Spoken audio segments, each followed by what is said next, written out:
आज जो हम डिस्कस करने जा रहे हैं जो अब तक के सबसे महत्वपूर्ण विषय के बारे में बात करेंगे।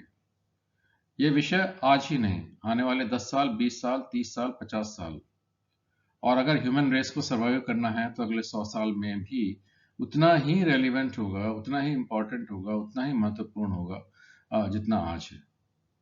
अक्सर लोग, अक्सर पेरेंट्स, बच्चे मेरे सामने आते हैं और मुझसे पूछते हैं कि सर हम किस लाइन में पढ़ाई करें, किस तरह हम आगे आगे भविष्य की पढ़ाई करें, भविष्य की शिक्षा प्राप्त करें, क्या अपने लिए future course of action choose करें।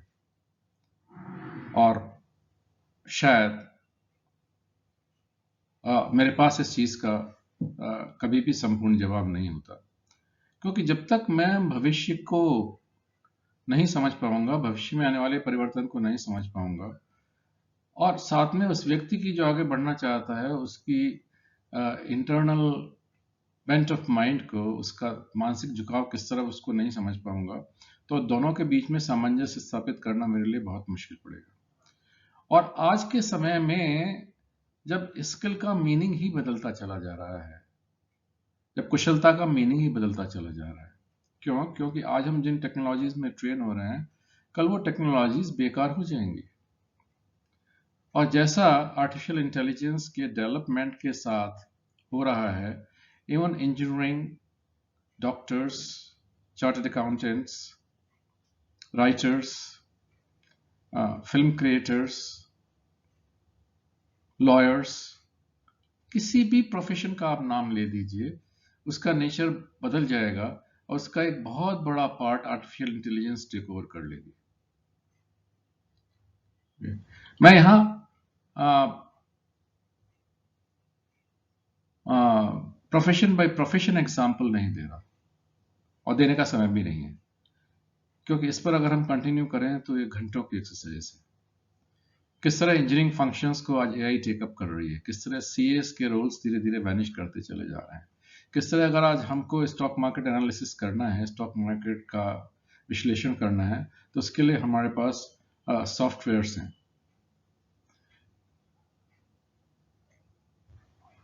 नए नए प्लेटफॉर्म्स ने, क्वांटम कंप्यूटिंग ने, एआई बेस्ड सर्च इंजन्स ने दुनिया के भविष्य को बदलने की एक ऐसी दस्तक दे दी है जिसको शायद आज हम नहीं समझ पाएंगे।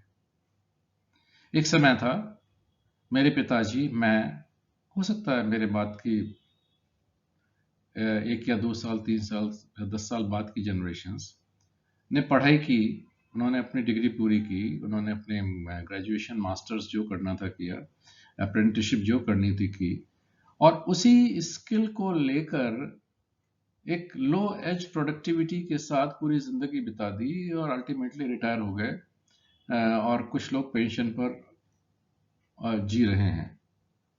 कहने का मतलब है कि उस समय की एजुकेशन एक कंक्रीट बिल्डिंग की तरह थी और जिस बिल्डिंग में आप बैठ गए और आपने पूरी जिंदगी बिता दी सेफली, सिक्योरली, और पूरी जिंदगी आपकी इस तरह एक कहानी बनकर रह गई। अब समय है कि हर 2-3 साल बाद स्किल को अपग्रेड करने की, उसको बदलने की, और अक्सर हो सकता है कि आपको जिन लाइंस में आप काम कर रहे हैं उसको ही बदलने की आवश्यकता पड़ जाए। टेक्नोलॉजी सब कुछ बदल रही है। 4 या 5 साल में सारी बड़ी कंपनीज हिंदुस्तान की, दुनिया की बात नहीं कर रहा हूं, मैं देश की बात कर रहा हूं। I am talking of just not big organization, I'm not talking just of MNCs, even middle grade और लो ग्रेड की कंपनीज में ऑटोमेशन इस लेवल का हो जाएगा कि हम धीरे धीरे इंडस्ट्री 4.0 की कंप्लायंट हमें इंडस्ट्रीज चाहिए। कारण ये नहीं है कि हम परिवर्तन नहीं करना चाहते या हमारे लिए परिवर्तन बुरा होगा। परिवर्तन इसलिए करना पड़ेगा कि संसार की आर्थिक आवश्यकताओं की वास्तविकता है कि अगर हम परिवर्तन नहीं करेंगे तो हम लो कॉस्ट में हाई क्वालिटी प्रोडक्ट्स और हाई वॉल्यूम प्रोडक्ट्स प्रोवाइड नहीं कर पाएंगे, और नहीं कर पाएंगे तो हम कॉम्पीट आउट हो जाएंगे। दुनिया के अर्थतंत्र में कहीं भी दया नाम की चीज नहीं है। अगर आप मार्केट के लायक हैं तो आप मार्केट में रहेंगे, मार्केट के लायक नहीं है तो मार्केट आपको दूध में मक्खी की तरह निकाल कर बाहर फेंक देगा। There is no you see benevolence in the market. Market forces में जो बाजार की शक्तियां हैं उनमें कहीं भी कृपा, दया, क्षमा जैसी चीजें नहीं है। समय केवल यह देखता है कि आप उसके समीचीन हैं या नहीं, कि उसके साथ है या नहीं। अर्थतंत्र ये देखेंगे कि आप उसमें प्रोडक्टिव हैं या नहीं, आप उसमें हैं या नहीं, आप उसके लायक हैं या नहीं, और अगर नहीं है तो वो बाहर कर देगा। कहने का मेरा अर्थ ये है कि परिवर्तन ऐसे आ रहे हैं और इतनी तेजी के साथ आ रहे हैं कि आज एजुकेशन एक ऐसे टेंट के रूप में कन्वर्ट हो गई, जैसे तंबू के रूप में कन्वर्ट हो गई है, जो तेज बहती हुई टेक्नोलॉजी की हवाओं में एक मैदान के बीच में खड़ा हुआ है, और कब वो खड़ जाएगा और कब आपको अपना टेंट बदलना पड़ेगा। कहने का मतलब है, हो सकता है आपको एक नए फील्ड में ही काम करना पड़े। आपने जिन चीजों में पहले 3 साल काम किया है, हो सकता है अगले 3 साल या 2 साल आपको किसी और क्षेत्र में काम करना पड़े, किसी और क्षेत्र में काम करना पड़े। यूथ के लिए यह परिवर्तन आसान है, लेकिन जैसे जैसे आयु बढ़ती है, जैसे जैसे आप फॉसिलाइज्ड होते चले जाते हैं, आपका माइंड एक फॉसिल की तरह सेट होता चला जाता है, परिवर्तन उतना ही पेनफुल हो जाता है, परिवर्तन से उतना ही दर्द होता है। एग्जाम्पल के तौर पर मैं बताऊं आपको, तो 2005 तक पूरे संसार का जितना डेटा था, जितनी हमारे पास फील्ड्स थे, उसमें जो भी कुछ नॉलेज थी, चाहे वो रिलीजन हो, चाहे वो साइंस हो, चाहे वो आर्ट्स हो, चाहे वो फिल्म्स हो, सब चीज़ें मिलाकर कुल 350 एक्साबाइट डेटा था। और आज संसार में बढ़ते बढ़ते करीब 55,000 एक्साबाइट डेटा हो गया है। और जितना डेटा हम पहले, जब से ह्यूमैनिटी बनी है, जब से मानवता का जन्म हुआ है और 2005 तक पैदा हुआ था, उतना डेटा अब 3 हफ्ते में प्रोड्यूस हो रहा है। Rate of change of data, rate of change of information, rate of change of knowledge, rate of change of wisdom has become very rapid. We are passing through crazy times. तो क्या हम crazy times के लिए तैयार हैं? क्या हमारे अंदर उसके लिए प्रिपेयर्डनेस है? क्या हम अपने माइंड सेट को, हमारे यूथ को इसके लिए तैयार कर रहे हैं, या उनको उसी स्टीरियोटाइप एजुकेशन में डाल रहे हैं जो पहले थी? पुरानी एजुकेशन पॉलिसी हो चाहे नई एजुकेशन पॉलिसी हो, हम सेम स्टीरियोटाइप्स को, सेम पैटर्न्स को, पुरानी पद्धति को अब रिपीट नहीं कर पाएंगे, और करेंगे तो हम इररेलेवेंट हो जाएंगे, यूजलेस हो जाएंगे, बाहर हो जाएंगे। प्रायः हम स्किल्स को, एजुकेशन को सेम समझते हैं। सबसे बड़ी स्किल आज रिक्वायर्ड है। देखिए, चेंज जब हो रहा हो, वातावरण समझिए, मैंने भी क्या बात की कि वातावरण परिवर्तित हो रहा है, और परिवर्तित वातावरण में सबसे बड़ा स्किल क्या चाहिए? जब परिवर्तन होता है और लगातार और तेजी से परिवर्तन होता है, तो सबसे ज्यादा इम्पैक्ट इमोशंस पर होता है। आदमी का संतुलन बिगड़ जाता है,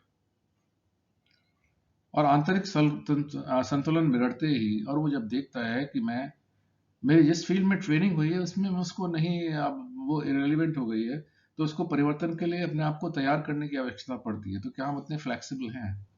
क्या हमारी इमोशनल इंटेलिजेंस इतने हाई लेवल की है कि हम फ्लेक्सिबिलिटी को अपना सकते हैं? क्या परिवर्तन को हम बर्दाश्त कर सकते हैं?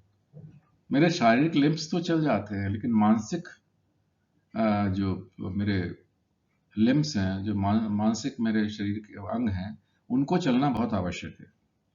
तो देखिए, ट्रेनिंग और development, sorry, training, education and training में फर्क है, क्वालिफिकेशंस में और स्किल्स में फर्क है। ओके, एजुकेशन क्वालिफिकेशंस देगी, एजुकेशन आपको बड़े बड़े टैग देगी, आपका सीवी अच्छा बनेगा, आप जो अपना विजिटिंग कार्ड बनाएंगे उस पर बड़े अच्छे अच्छे रिफ्लेक्शंस आएंगे। लेकिन आज आपके अंदर क्या है? आज इंडस्ट्री ये देखेगी कि आपके अंदर क्या है। क्या आपके अंदर क्रिएटिव वैल्यू एडिंग कैपेसिटी है? क्या आप उस एनवायरनमेंट के, जब इंडस्ट्री 4.0 आ जाएगी या सोसाइटी 5.0 आ जाएगी, इन दोनों टॉपिक्स पर मैं एक बहुत बड़ी लेक्चर सीरीज रिलीज करने वाला हूं। ऑलरेडी वो प्रिपेयर्ड हो चुके हैं। तो क्या हम उन परिवर्तनों को संभाल पाएंगे अपने लिए? फिर आ, क्या मेरी स्किल मैनुअल सेट की है, फिजिकल है, या मेरी मेंटल स्किल्स हैं? क्या मैं नए एल्गोरिथम्स डेवलप करके क्वांटम कंप्यूटिंग के स्तर पर कुछ क्रिएट कर सकता हूं, या मैं खाली जो हो चुका है उसको इंप्लीमेंट कर पाऊंगा?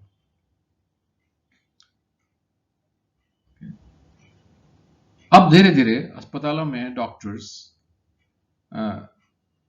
कुछ पुरानी टेक्निक्स के साथ साथ एआई बेस्ड टेक्निक्स यूज करने लगे हैं। और एआई बेस्ड टेक्निक्स में आप एक माइक्रो सेंटीमीटर्स तक के अगर आप कोई स्किन कट कर रहे हैं तो आप एक्यूरेसी ले आएंगे, और वहां आपकी जरूरत भी नहीं पड़ेगी अगर प्री प्रोग्राम्ड है तो।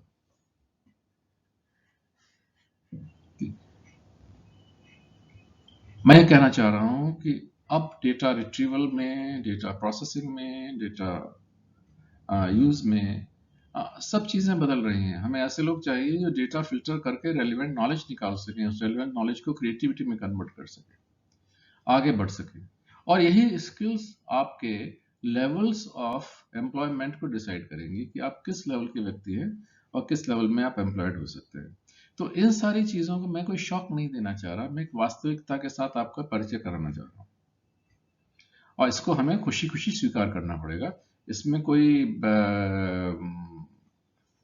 दो राय नहीं है, इसमें कोई आपके सामने चॉइसेस नहीं है। समय बदलेगा, हमें अपना एजुकेशन सिस्टम बदलना पड़ेगा। और आज पैरेलल एजुकेशन सिस्टम जो आपसे मेहनत कराती है, कुछ इंस्टीट्यूशंस हैं जो कम से कम आपको थोड़ा सोचने की, थोड़ा कुछ करने की स्किल देती हैं, कुछ चांसेस देती हैं, साथ में कुछ सीखने के प्रोजेक्ट्स के थ्रू और अन्य चीज़ों के थ्रू। और आज एक ऐसा पैरेलल व्हीकल है जिसको हम इंफॉर्मेशन हाईवेज कहते हैं, जिस पर आपको कोर्सेरा, यूडेमी से हर समय आप अपने कोर्सेज को, अपने स्किल को अपडेट कर सकते हैं। ऑनलाइन स्किलिंग के लिए आपके पास 24/7 पूरा हफ्ता, रोज 24 दिन, पूरे वर्ष का समय अवेलेबल है। जब चाहे तब अपने स्किल को बढ़ाइए, जब आप चाहे अपने आप को स्किल कीजिए, और जब चाहे आगे बढ़िए। चॉइस आपकी है। तो यहाँ छोड़ते हुए मैं आज एक विषय पर डिस्कस कर रहा हूं कि क्या भारत में वो सब हो रहा है जो होना चाहिए?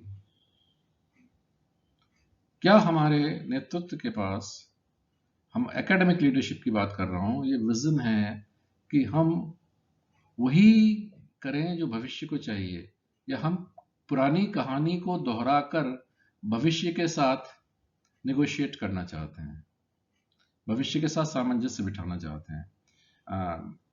चलिए यहां से हम थोड़ा आगे बढ़ें, देखें क्या हो रहा है।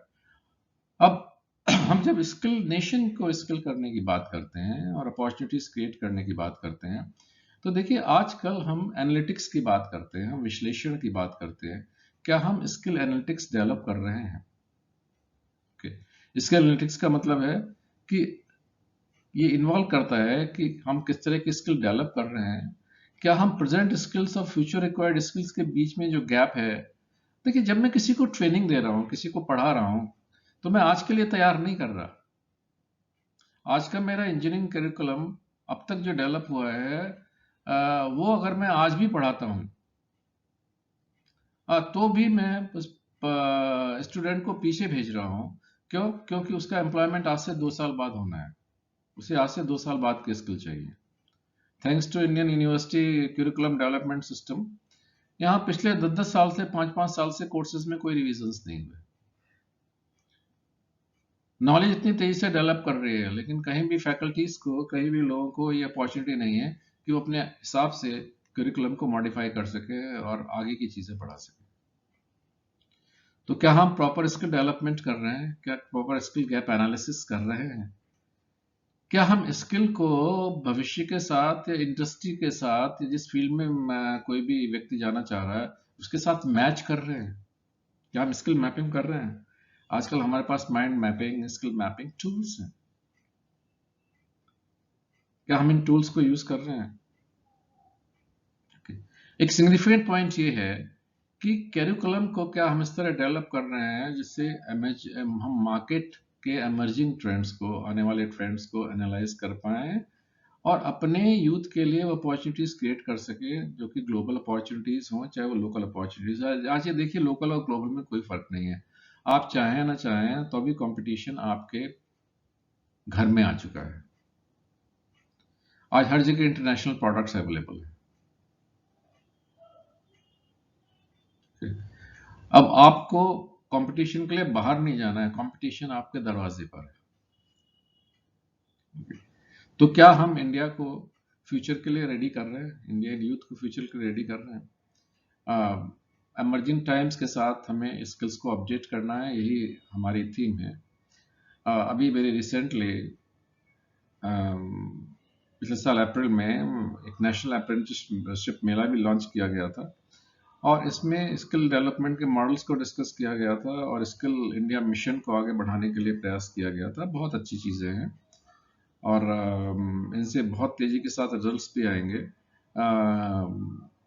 लेकिन जो लोग ट्रेनर हैं, जो लोग इस फील्ड में काम कर रहे हैं, क्या वो इसके लिए ट्रेन है? ये क्वेश्चन जो है हमेशा बना रहेगा, क्योंकि अक्सर आजकल ट्रेनर्स और ट्रेनी के बीच में अगर हम नॉलेज गैप देखें तो अक्सर आप पाएंगे कि ट्रेनी जो है वो ज़्यादा नॉलेजेबल है कंपेयर टू द ट्रेनर। जो ट्रेन हो रहा है उसके पास ज़्यादा इन्फॉर्मेशन एक्सेस है क्योंकि वो सुबह शाम इंटरनेट पर रहता है, अपने मोबाइल पर रहता है। ओके। जून 22 में 1 मिलियन, करीब 10 लाख लोगों को अप्रेंटिसशिप ट्रेनिंग के थ्रू ले जाया गया। बहुत अच्छी बात है।